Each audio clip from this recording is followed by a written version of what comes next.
पक्षी खुशी खुशी रहते थे। इस जंगल में एक छोटी सी चिड़िया रहती थी, उसका नाम था टुनी। वह बहुत ही खूबसूरत गाने गाती थी और जंगल में हर किसी के दिल को छू जाती थी। टुनी का एक बहुत अच्छा दोस्त भी था जिसका नाम था कालू। कालू एक बुद्धिमान कौवा था और हर कोई उसके पास अपनी समस्या लेके आता था। कालू बिना किसी भेदभाव के सबकी मदद करता।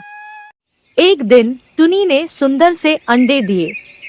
वह उस अंडे को बहुत ही ध्यान से रखती थी क्योंकि उसमें उसका प्यार और आशा थी।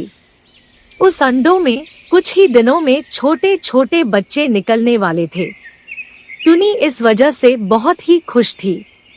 एक दिन टुनी अपने लिए खाना इकट्ठा करने निकल गई, लेकिन जब टुनी घर वापस आई तो उसने देखा कि उसका घोंसला खाली हो गया है। घोंसले में कोई अंडे नहीं थे और पूरा घोंसला खाली पड़ा था। यह देखकर उसका दिल टूट गया।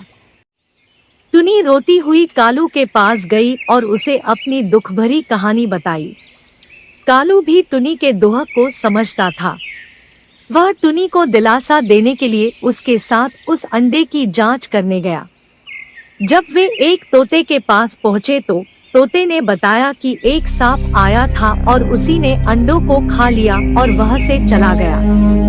यह सुनकर टुनी और कालू का दिल और भी ज्यादा टूट गया। फिर उन्होंने मिलकर तय किया कि वे उस सांप को ढूंढकर उससे प्रतिशोध लेंगे। जंगल में बहुत ढूंढने पर वो सांप मिल गया।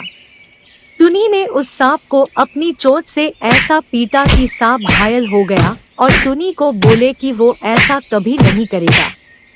उसके बाद सांप वह से चला गया और जंगल में कभी नहीं आया। टुनी और कालू ने एक साथ मिलकर उस सांप को हराया और इस वजह से उनकी मित्रता और भी बढ़ गई। फिर थोड़े दिनों के बाद टुनी ने फिर से अंडे दिए और वो फिर से बहुत खुश हो गई। तो बच्चों, इस कहानी से हमें ये सीख मिलती है कि हमें अपने सच्चे मित्रों की मुसीबत में मदद करनी चाहिए। मदद करने से दोस्ती और भी मजबूत हो जाती है।